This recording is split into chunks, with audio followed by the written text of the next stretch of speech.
Are ads a good idea if I'm just starting my business? Today, I am addressing this question. It's one I get asked all the time, often in strategy sessions with coaches who are getting their businesses up and running, and they're wondering, are ads a good idea? Will they help me grow quickly? Will they mean that I can spend less time on social media? All those questions running through a lot of coaches' heads. So I'm going to address it today and talk you through what ads can and can't do for you in your business, when is the right time to start using them, what 3 specific ads are really good to grow your business at the right time, and really help you to cut through the noise when it comes to using meta ads in your coaching business. Welcome to the Life First Coaching Business podcast, where ambitious, purpose-led coaches trade hustle and burnout for simplicity, freedom, and clients who light them up. I'm Leonie, ex-architect and business owner turned business coach. I'm also a mama, a foodie, and a travel lover, and just a little bit obsessed with online business strategy. If you're craving a business that feels spacious, joyful, and actually fun, you're in the right place. Each week, we'll be diving into the strategies, the systems, and the mindset you need to make your coaching business work for you. So let's dive in. Hello and welcome to today's episode. So we are diving into all things meta ads.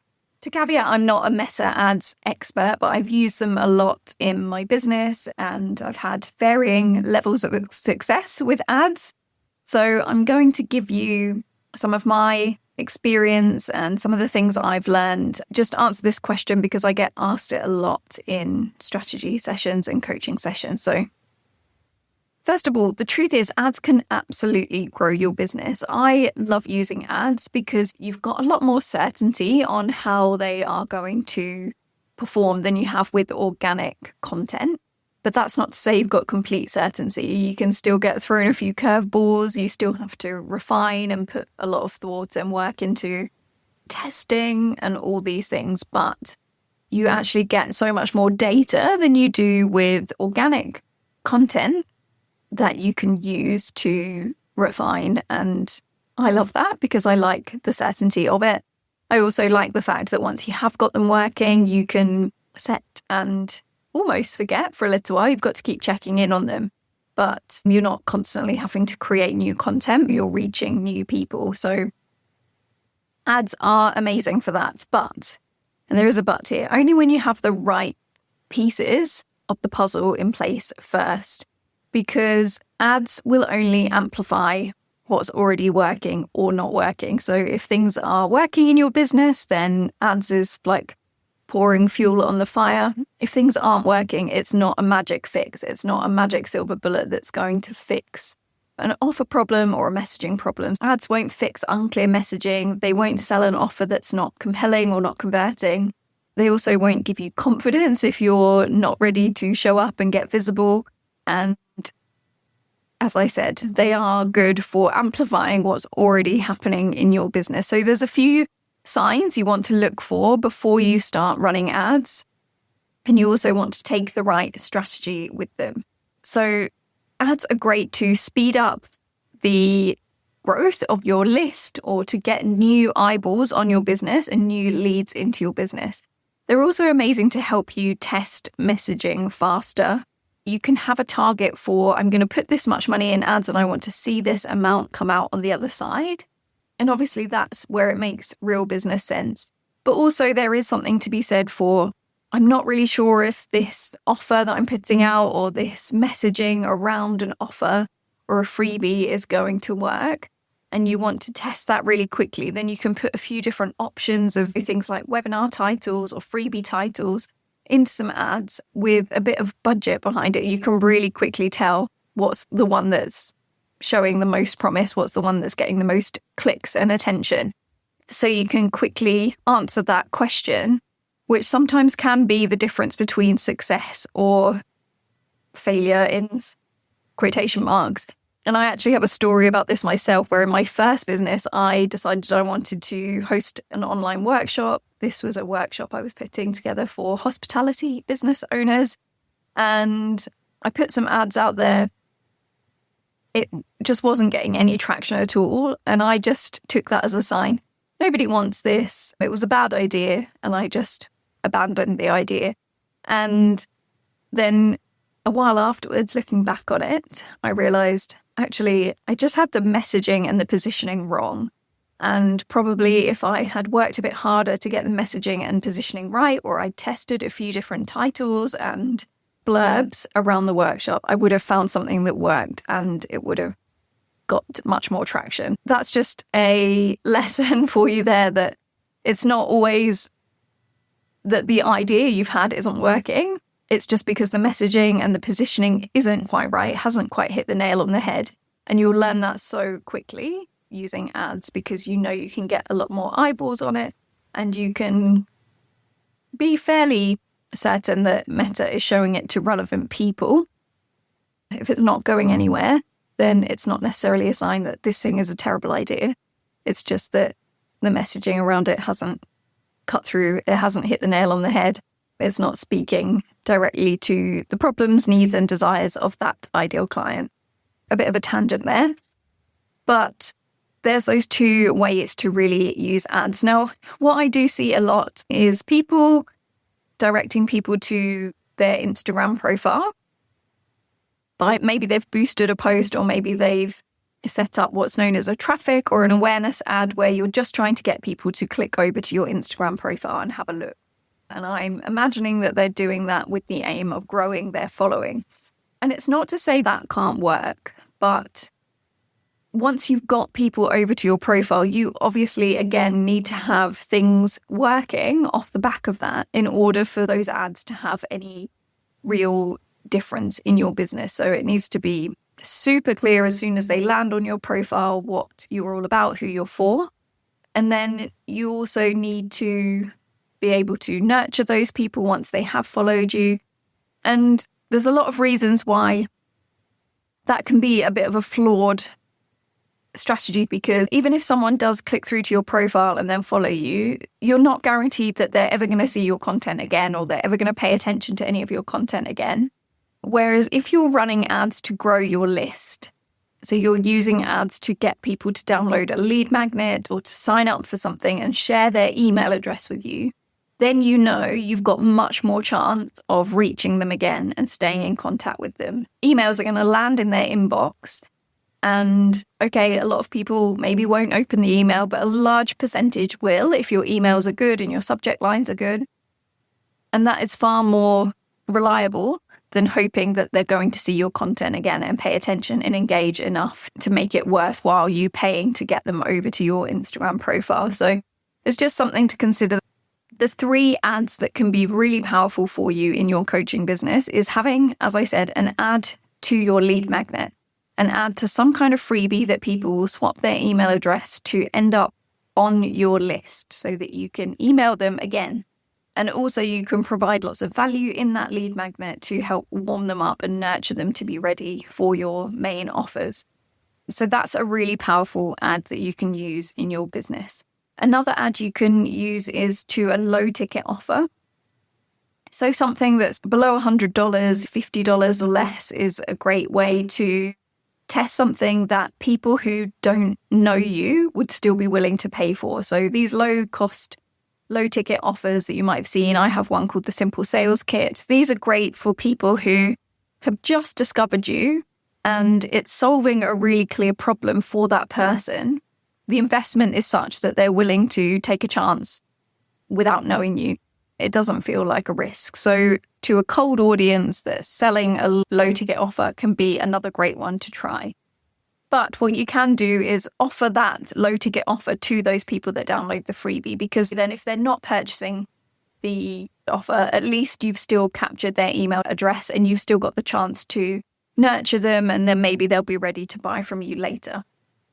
The first one I would try over anything is creating a really compelling lead magnet, knowing you have an offer on the back of that to offer them that sells, and knowing that lead magnet is very highly relevant to your main offer, so that if someone's choosing to opt in for that lead magnet and swap their email address for it, then you know that they're likely the right person for your offer. So there needs to be really close coherence between your freebie and your main offer. And then you want to make sure that you've got a system in place to nurture that person and invite them into your offer once they've downloaded that lead magnet. Otherwise, you're going to invest money into those ads and not see the return on it on the other side. Then you can try that low ticket offer one if you were ever wanting to launch a low ticket offer.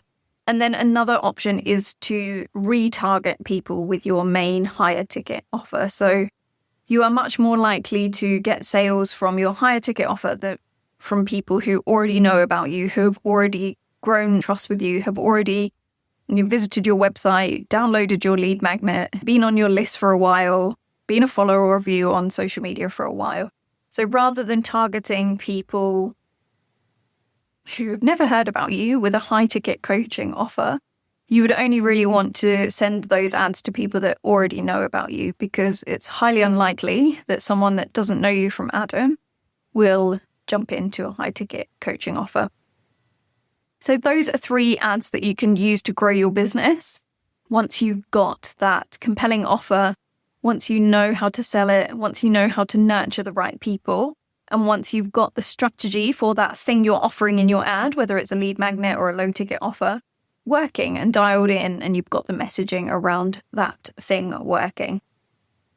So there's 3 key questions that you really want to ask yourself before you start spending money on ads. And it's, do I have a clear, compelling freebie and offer? Are they closely aligned? Are they talking to the right person and telling them the very clear and specific transformation they'll get from each thing? Now, you might think, why does a freebie need to have a really clear and compelling transformation? It's just as important to have a clear and compelling transformation for your freebie as it is for your offer. And it doesn't need to be life-changing. It doesn't need to be earth-shattering. And it needs to be something that's digestible and a quick win, but it still needs to be compelling. It still needs to have some kind of transformation. There needs to be some change in that person's life in terms of maybe how they see the solution to their problem, or some quick win they've had from your freebie. And the messaging is really important, because the freebie could be amazing, but if the messaging around that freebie and how you're talking about it in your ads or in your organic posts isn't compelling, then you won't get people to download it. So ask yourself, do I know exactly who I want to reach and how I want to talk to them? So having that messaging dialed in. And am I ready to nurture and sell once those people land in my world? Do I have a plan on the things I want to say to them to get them ready to see my offer as their perfect solution and invite them into it? If you can say yes to all those questions, and you've organically talked about your freebie in different places and people have opted in for it, you've made some sales of your main offer, that's when you can think, right, ads are my next best step, because I can put things onto autopilot and I can free up my time from having to go out there and organically find clients by doing it with ads. And then you'd want to really be clear on the numbers. You'd want to find out what's a good cost per acquisition and what's a good cost per lead. How much would you be likely spending to get somebody onto your list?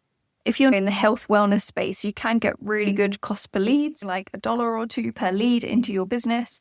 So then you're thinking, okay, if I know I can convert at 5%, so every time I get 100 people into my world, 5 of them will buy from me, then you know it's going to cost you a couple of hundred to get those people into your world. And whatever the price of your offer is, 5 times that, you know you've got a really profitable funnel running in your business. That can take a lot of testing. It can take some work to try out different ads to see what gets you your lowest cost per lead, and then see how many of those people convert off the back of that. So the things that you'd want to have in place is obviously your offer really dialed in, your way of selling that offer. So whether you're doing it by inviting people into a discovery call or inviting them to a masterclass or something, emails that invite them to that event and also tell them about your offer, emails that help them learn about you, build a connection with you, trust you, and that freebie.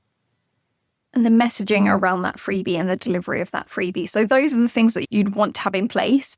So then you can start feeding people into that funnel with ads. And then, as I said, your option can be then to retarget. Those could be people that have visited your website. They could be people that have interacted with you on Instagram. If you're just starting out, your best bet is to get that lead magnet working, get your offer selling, and then use ads to grow your list by directing people to that lead magnet. This is all in my experience and my opinion, having tested all different kinds of ads. You definitely get your lowest cost per lead for a lead magnet than you do for something like a live masterclass, something that people can digest instantly. They're not having to show up at a particular time, something that's not taking up a lot of their time as well. Because again, if people don't know you, then something that's only going to take 5 or 10 minutes of their time to consume is much more appealing than sitting down for an hour-long masterclass. Your cost per lead for those kinds of ads are going to be your best cost per lead. And then those people are on your list. You've got the opportunity to contact them. Again, you've got the opportunity to keep them in your world with really valuable emails until they're ready to buy. So that's a really good starting point for your ads once you've got all those other pieces in place. So I hope this has helped to give you a lot more detail around how to use ads in your business, what you need to consider. The fact that no, unfortunately, they're not just a magic bullet that will fix problems in your business. They are the fuel to the fire. If things are already working, if you've already got things going in your business, then it can really amplify things for you. So if you've got any questions about what I've talked about today, please, as always, get in touch with me, send me an email or head over to Instagram and send me a DM there. If you haven't already got a copy of my free Spacious Business Blueprint, I'll share the link to that in the show notes as well. That gives you the exact 7 steps to build your business in a really simple and spacious way so that you can create your life first business and know how to attract and sign clients into your coaching without all the hustle. So grab your copy of that via the link in the show notes as well. And as always, thank you for tuning in. Thank you for being here. I really appreciate it. And I'll talk to you again next week. Take care.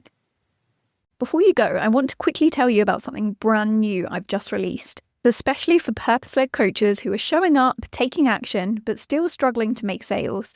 And it's called the Stuck to Sales Clarity Kit. It's a fast action mini course designed to help you focus on simple sales generating activities so you can start attracting clients with much more ease. And right now it's just 27 New Zealand dollars. Such a steal. If you're ready for more clarity, more momentum, and more clients without the overwhelm, head to the link in the show notes to check it out.